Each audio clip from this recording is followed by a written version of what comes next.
This episode of The Arena, a multi-platform gaming news podcast Extra Take, is sponsored by, well, of course, all of you amazing patrons. Thank you for your support, and without it, we wouldn't be able to do this. Now, on with the show.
Hello, and welcome to another episode of the Arena Extra Take. This is episode 10. I'm your host, Expat, along with my co-host, Burly of BurlyMenGaming on Twitch. How you doing, Burly? Doing good, doing good. The spiritual opium slowly kicking in. Now, I have to say this, okay? Now, you should probably explain this too, Burly. Now, what is spiritual opium? To those that don't know what the hell we're talking about. It's the thing that fuels dreams. Yeah. Or the China government, or the China government says it's just video games. Video games are crap. It's all spiritual opium. Yeah. It causes addiction and all. So we've been making fun of it a lot. So it's the running gag of the podcast, and that and it's on Game Pass, so try it. Yeah, exactly. So just want to say that this episode will go up to Patreon at patreon.com/thearena_podcast for the first 2 days in early access and ad-free. So after that, it will go to our YouTube channels at Expat 2020 Gaming, or Expat YouTube Gaming, I should say now. The name has changed. Expat YouTube Gaming and the Arena Citadel. So both of those channels after early access. So this episode, we're going to be talking about Guardians of the Galaxy. The game's been getting pretty good reviews. Burly, I just want to go through some of them here real quickly. So Destructoid gave it a 6.5 out of 10. Game Informer, an 8.5 out of 10. GameSpot, 7 out of 10. Games Radar Plus, 4 out of 5 stars. IGN gave it an 8 out of 10. And Push Square gave it 8 out of 10 stars. And Shack News gave it an 8 out of 10. So, yeah, it's been getting some really, really good reviews. And let's talk about it. And we're going to be showing some game footage.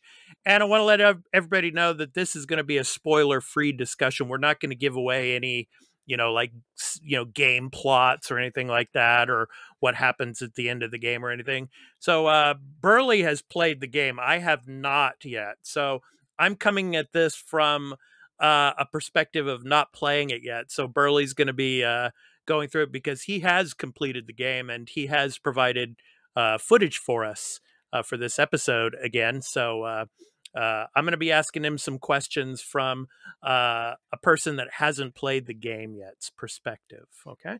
So Burly, let's go ahead and get into some of the gameplay footage. So why don't you take it away, man? Okay. So in this footage here that you're going to see me just in a battle here. Me and the Guardians here just in a battle. And what you'll see is me just using the different combat options that you have in this game. You have Star-Lord's basic gun attacks.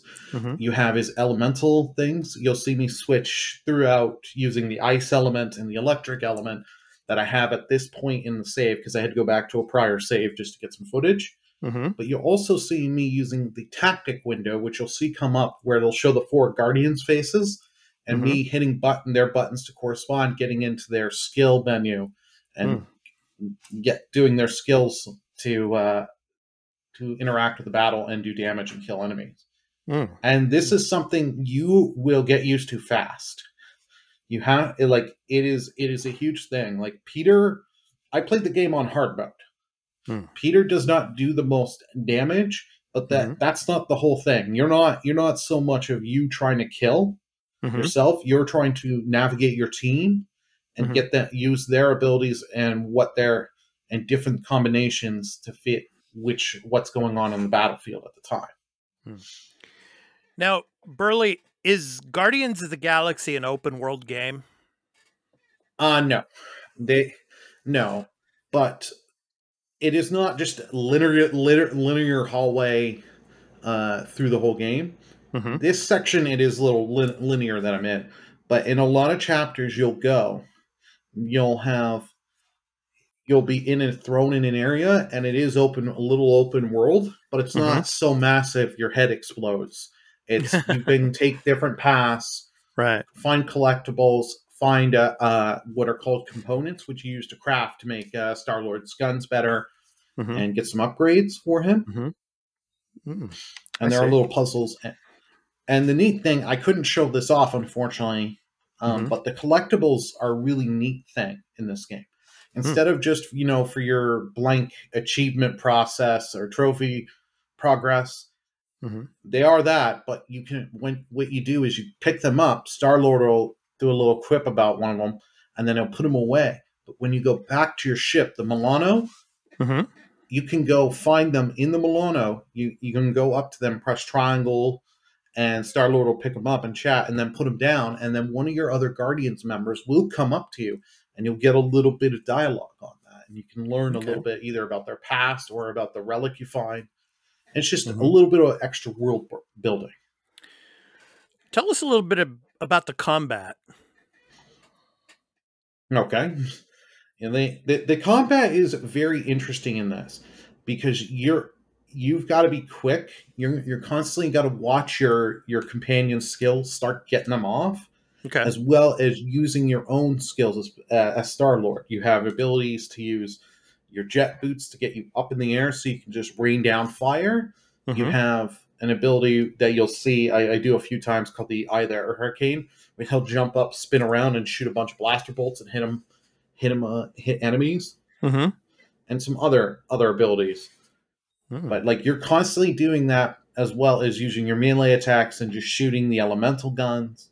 And you want to make use, because on the enemies, some of the health bars you'll see like a little elemental symbol, and that's what they're weak to, and you want to try and stun and stagger them. And you want to start killing. You want to kill enemies quick, especially when you're on the higher difficulties, as that's how you get your health. Your shield will always regen, but that's how you get your health, is killing enemies. So you just want to constantly be taking out enemies. And you want to use this, especially for when you're doing boss fights, when you're fighting a boss and the minions. So that way you can gain yourself the health. I see. Now, I asked the question about whether or not it's open world. Now, I want to talk a little bit about in the gameplay itself. Now, you only get to control Star-Lord, but how, when it comes to the choices you make in the game, how much does it have effect of how the game's outcome is? I mean, we're not spoiling anything. No spoilers, I should say. But yeah, go ahead, man. Yeah, sorry, but no, your choices do matter, and they may not pay off right away. Here's the thing: I did one choice of one chapter, and X amount of chapters later, it came back and it changed the events, because it says so-and-so remembered this, so-and-so did this now because you did this. So your choices do matter. Yeah, so they do have consequences. Yeah, they have consequences and benefits. So you really think, but you want to do is press the because sometimes you don't have a lot of time to make them. You can press the pause button. I learned this a little later on. Pause it and sit and think about the two or three options you're given. So sit and think. You can do that to sit and think because you don't know what, unless you're using a guide, you don't know what's going to happen later on. And these choices could come and help you, or they could screw you later on. Yeah. So I've heard a lot about in the reviews when they're talking about the actual story that there's a little bit of, of goofiness to it. There's a little bit of the human side of things to this game. So all in all, I mean, in a spoiler-free way, how would you rate the gameplay when it comes to the story for Guardians of the Galaxy? The story was quite good. There are a little bit of you can see this coming a little, but that just it is nothing like how do I say? If you've read comic books and stuff, like I don't know how much this is based off comics, but like if you've read comics for years, and you just know stories, you can kind of see where this goes. But it does have moments of like, oh, I didn't see that. But one thing I really got to praise is the writing on this. Because the dialogue between you and your other Guardians members is so good. It is not the James Gunn movies, but it's still pretty like little quippy, and the little dialogue and the digs and zings they get in with each other is just fantastic. What about side quests in this game, Burly? Are there any significant side quests, or are they just like, the typical type of side quests in a lot of open world games where you're just doing like deliveries or, finding certain elements or certain things? I mean, what are the side quests like in Guardians of the Galaxy? There's not really side quests. It's other than just like collectible hunting and find the logs. Oh, okay. All right. It's more like there are in certain chapters you have the options, but that goes to affecting like, you have money here at this one section. Do I stick on hold with my money, or do I go gamble? Do I do this? Do I go buy a drink? This and that. Yeah. Now, you played Guardians of the Galaxy on a PS5, correct? Yep. Okay. So how was your experience playing on the PS5? Were there any like glitches or bugs, or did you have any problems with the PS5 when you played the game, or was it a pretty smooth experience for you? Overall, a very smooth experience. You had some little graphical glitches, like last night I just had for a little while till it loaded me in the next scene. It had a triangle button on the prompt there saying Drax. So it was just a little fun. But I had like little graphical glitches. One, I made a Twitch clip of where anywhere I was going in the Milano, when I went into certain conversations, Drax would just come up and cover Peter. So we'd look at the one Guardian talking, and then it cuts back to Drax in front of Peter. So you can't see Peter, but you can hear Peter's voice talking. But I did have the game crash on me a few times. Okay. But it's not RE8 bad. It was nowhere near as RE8 bad, but the game, I think they're still tweaking a few little things. Okay. But they did, because I did play this on a PS5, they do really use the SSD well, but they also remember that the console has adaptive triggers. And I kind of showed off a little in the gameplay, is if you hold it or semi-hold it, you changes out the shots. Like you can charge your shots a little with Star-Lord's gun.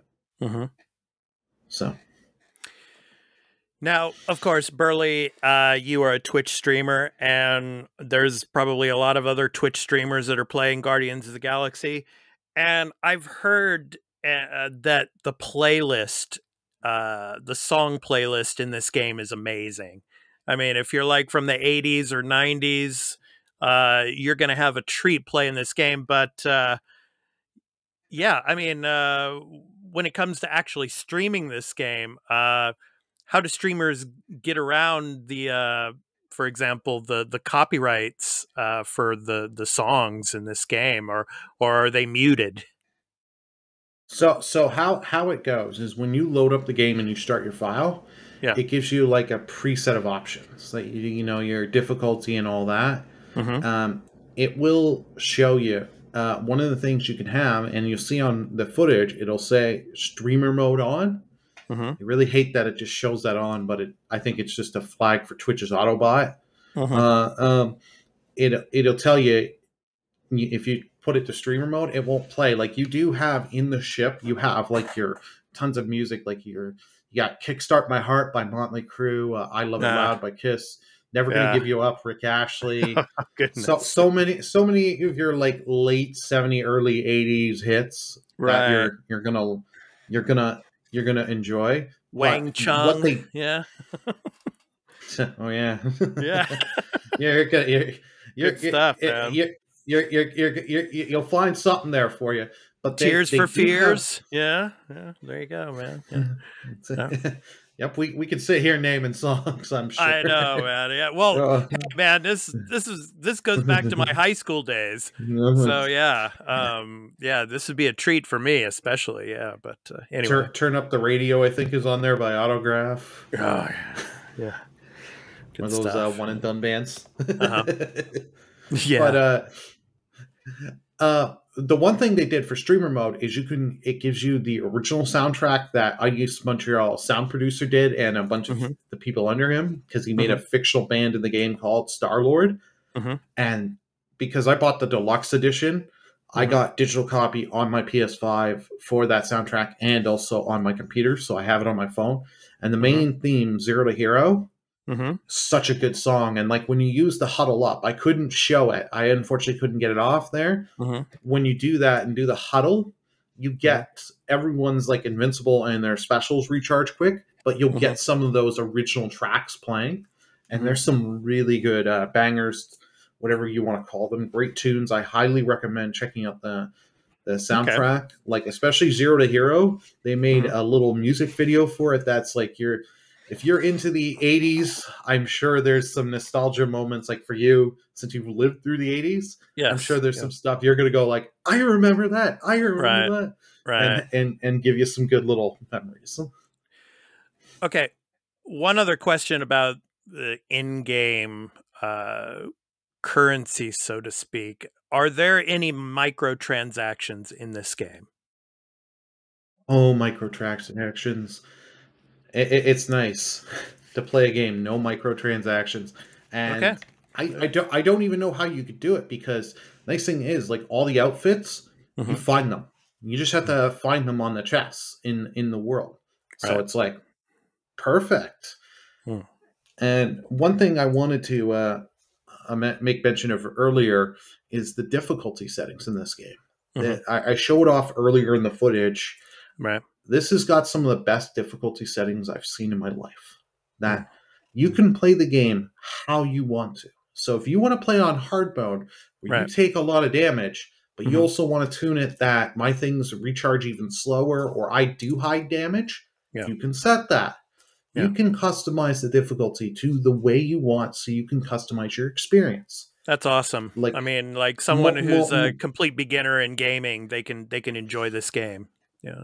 Yeah, well, beginner in gaming, or someone you know how some games you pick a difficulty and you're like, man, this is too easy. I kind of wish I could change it. You can't change it. This you can change it and tailor it. So if at some sections you want it harder, you can make it harder. If you just you're tired for the night, but you just want to experience the story and you want to tune it down, make it a little easier and stuff, you can do that. It's great. You can customize it. I hope more games in the future will use this instead of, here's your easy, normal, hard, just pick.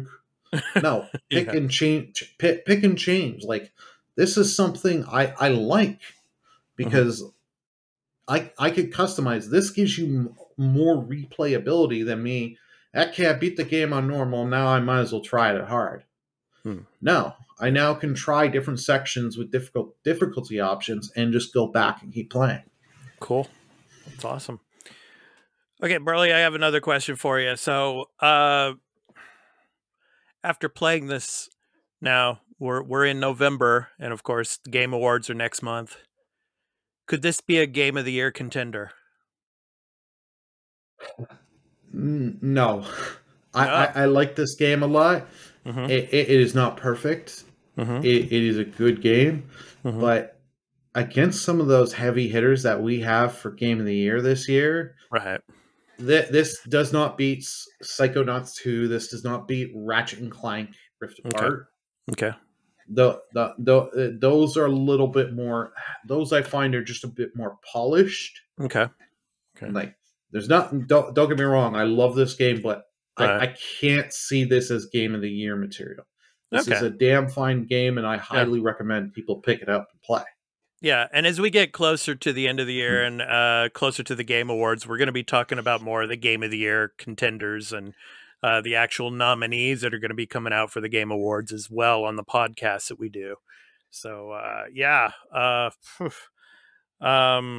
do you think there's going to be a sequel to this game? Of course, not spoiling the ending or anything about it, but do you think Square Enix is going to make an Eidos Montreal? Or are they going to make Guardians 2? I can see them doing it. With the success of the game so far. And the success of this game and the good buzz on this. Right. And just how this is, like, for a lot of people, just, whoa. Yeah, like, I didn't expect them to do so well with this. Like, this is a game. You can find the clips of me online saying I was not interested in this. This game beat my expectations, and I want a sequel. I would love to see what they do, and I'm glad to see it's not just Spider-Man for Marvel characters getting a good game. Right. So this just gives me hope and future for some of the other Marvel franchises that I'd love to see as games come to games. Yeah. All right. So I want to thank you, Burly, for giving us some gameplay footage of Guardians of the Galaxy. And this was our extra take, episode 10 on Guardians of the Galaxy and our take on the game. So once again, I want to reiterate that this episode will go up to Patreon in early access for patrons at patreon.com/thearena_podcast for the first 2 days in early access and ad-free. And then it will go up to our YouTube channels at Expat YouTube Gaming and the Arena Citadel channel. So also our next episode of the podcast, The Arena, a multi-platform gaming news podcast, episode 61, will be going up in early access. So we're going to be recording that tomorrow, and it'll go up to Patreon for the first day, ad-free and for early access for patrons. And then it will go to our YouTube channels in video format as well as in audio format to our the free podcast services. So we hope you can watch and listen to the next episode of The Arena. So this has been The Arena Extra Take. I've been your host, Expat, along with my co-host, Burly of BurlyMenGaming on Twitch. We hope to catch you in the next episode of The Arena Extra Take. So take care, everyone. Have a great weekend, and have fun gaming. Stay safe, everyone. Stay safe, man. Take care, everyone. Peace out.